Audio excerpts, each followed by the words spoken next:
Have you ever been to a town, village, truck stop, gas station, diner, etc. during a road trip that just didn't feel right? Like time seemed to pass differently there, or the people there gave you the creeps? What was your experience there? Hi everyone, it's Em here. Hop in and let's listen to some spooky stories.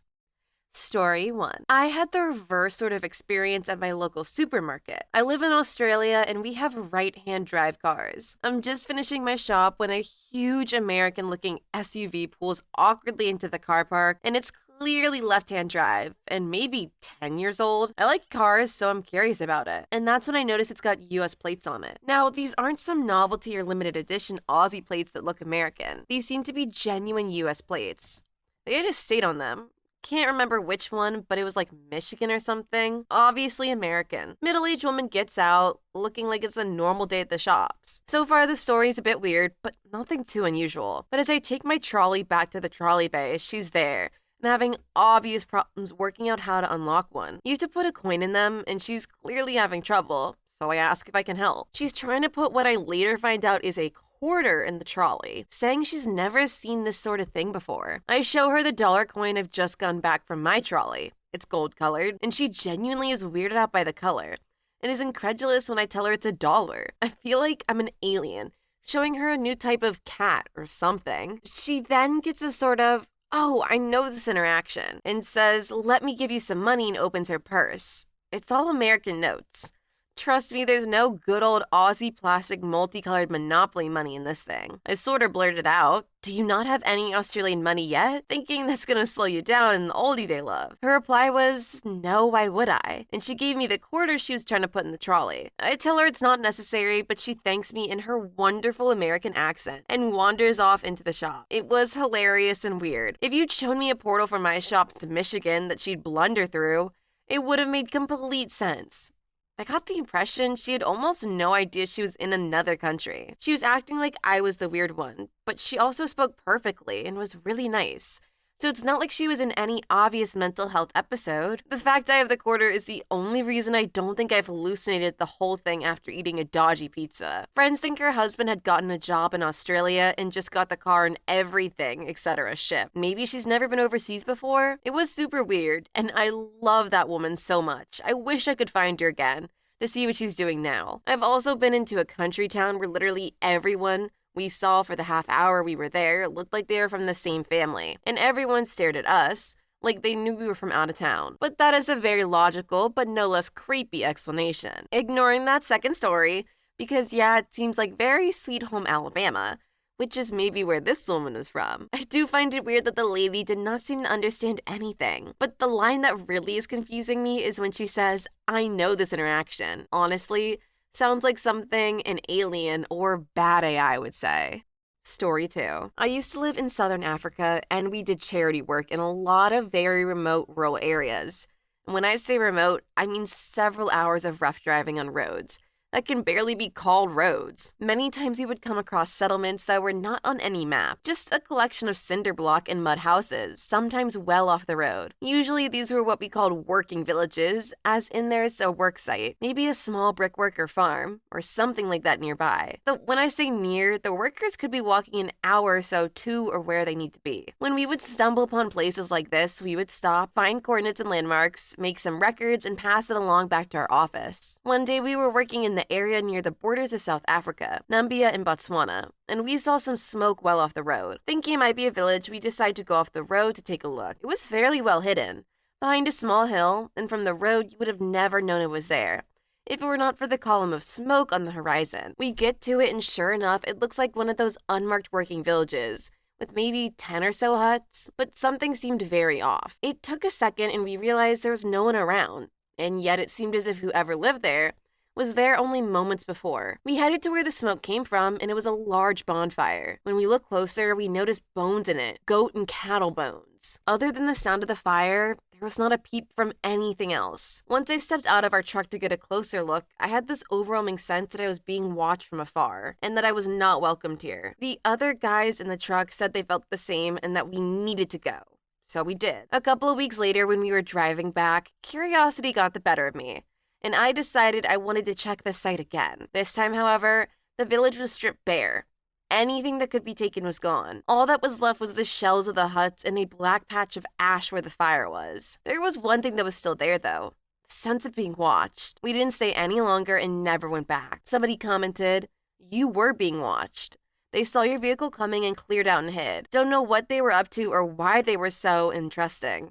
But I feel confident that's the case." Yeah, OP, I would probably count your blessings that these people decided to head out when they saw you coming. I never want to pass judgments on anybody, especially considering there is so much I just don't know. But it does sound good that you didn't run into anybody. Not sure why you would want to try and go back, but to each their own.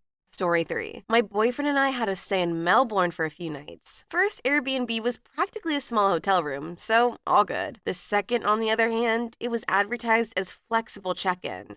But the owner wouldn't stop pestering us for a time we were going to be there. We told them 8 p.m., and they still kept asking, before saying they had to go out and Frank would let us in. We had no mention of this guy before then, but fine, whatever. We ended up missing a few small shows we were eager to go to, so we'd get there earlier. And despite being promised off-the-street parking, we could only park on the street.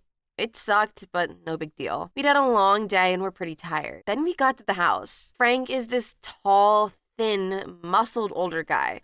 Really intense and absolutely no chill. Bulging eyes are kind of intense. We were both really uncomfortable from the start, but my boyfriend makes small talk, jokes about Sydney versus Melbourne. This guy doesn't like it.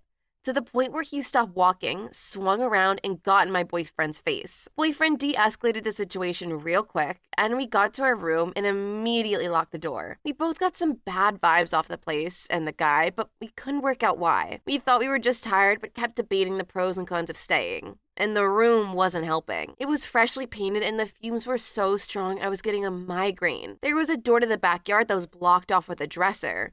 So much dust under the bed, it was ridiculous. And then we noticed 2 things. One was the wooden plank holding up the curtains. It was a big, thick, heavy-looking thing, and it was held onto the wall by a nail on each side. Half of it had already learnt right off the wall, leaving a huge gap. This was right above the head of the bed. That was it for my boyfriend. He wanted out. The second point was my big thing. The door to the rest of the house had a lock, but there was also a gap between it and the floor. I'm not talking about a small space for air. I'm talking about a finger underneath. I'm talking big enough for a tall, muscly, big guy Frank to fit his entire arm under. We grabbed our things and snuck out.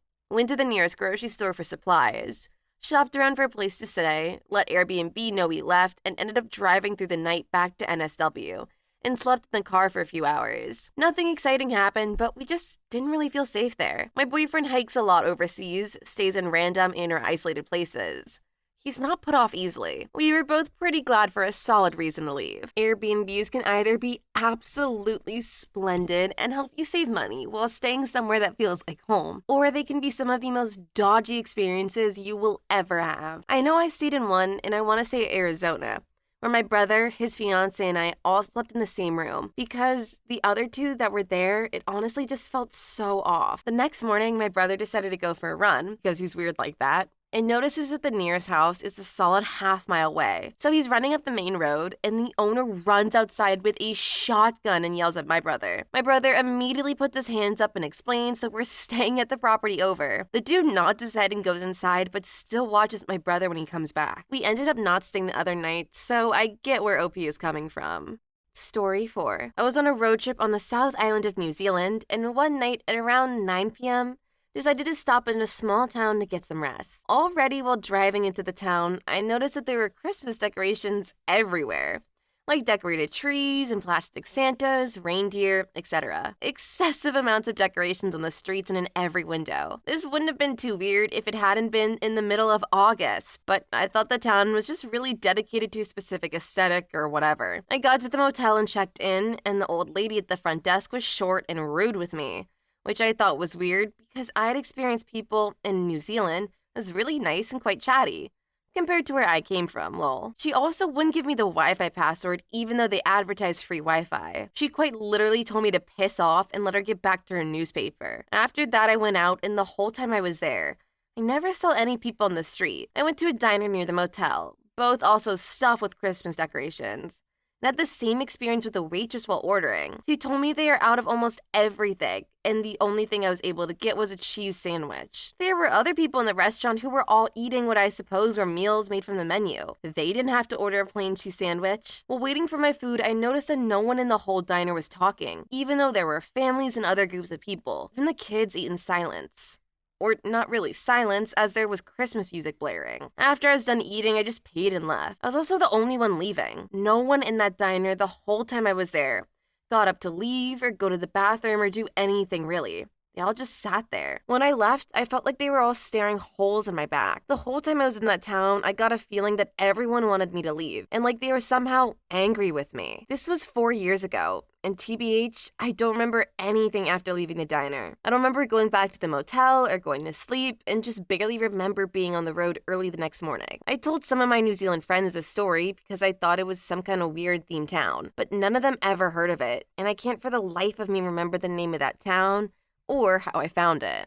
Story 5. My girlfriend and I went to an Airbnb in a town called Tiger, Georgia, to see a bunch of her old college friends. There was one other couple who got there about the same time we did. By day, the cabin looked pleasant enough. 3 stories of rustic comfort with a hot tub overlooking the forest and sunrise. We didn't get there by day.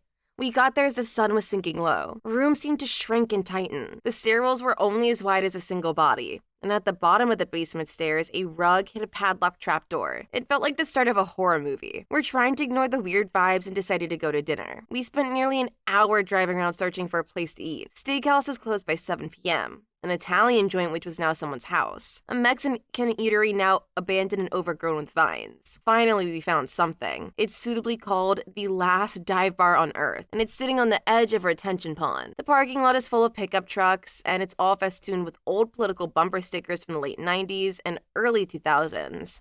We head in. It's like we've entered another decade, but the beer is good, they have pizza, and the prices aren't bad. We eat in a hurry and get out of there. As we get back to the cabin, the other couples are there and talking about how they had such a nice time in town. It was only by daylight at the end of the weekend that as we descended to the mountain, we found a ton of local shops and restaurants that I swear to God were not there the first night. On the first night, the electrical outlets in the house fried my phone, leaving me with no way to contact the outside world. The weekend ended up being nice, but the entire time we all felt like we had fallen through a crack into somewhere else. Yeah, this feels like something out of the Twilight Zone, with just unexplainable appearances as shops, but nothing too bad like a horror movie where you're screaming at the couple to run and get out.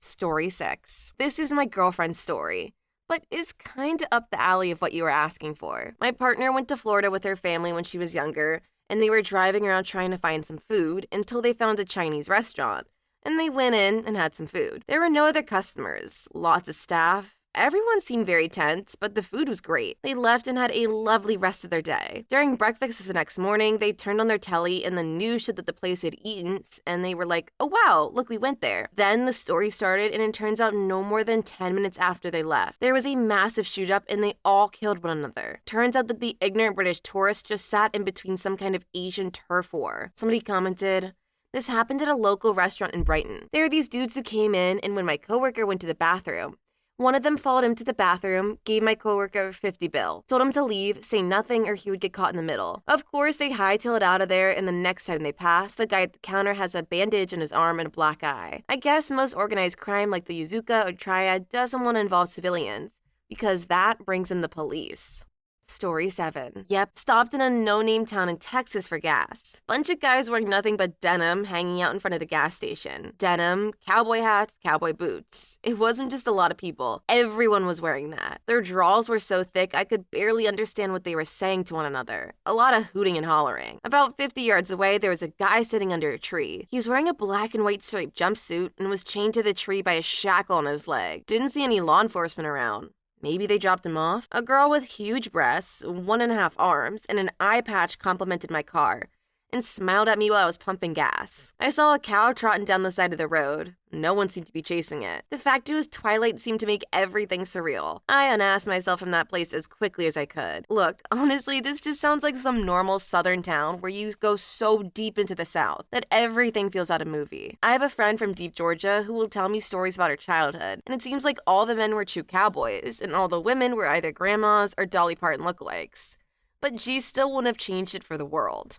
Story 8. Coatesville, Pennsylvania. I was with a friend who had come up from Mexico, and we were staying a few nights at his grandmother's ranch nearby. Coatesville was the only town around where we could find Mexican ingredients. This is an old steel town that feels post-apocalyptic. Everyone there didn't really seem to be doing anything or going anywhere. It was so creepy. The store we ended up going to had nearly empty shelves, and I think the guys were a bit surprised to see us there. All in all, just very strange and eerie. Please leave your story in the comments. I would love to make a video on them in the future. Also, don't forget to like and subscribe.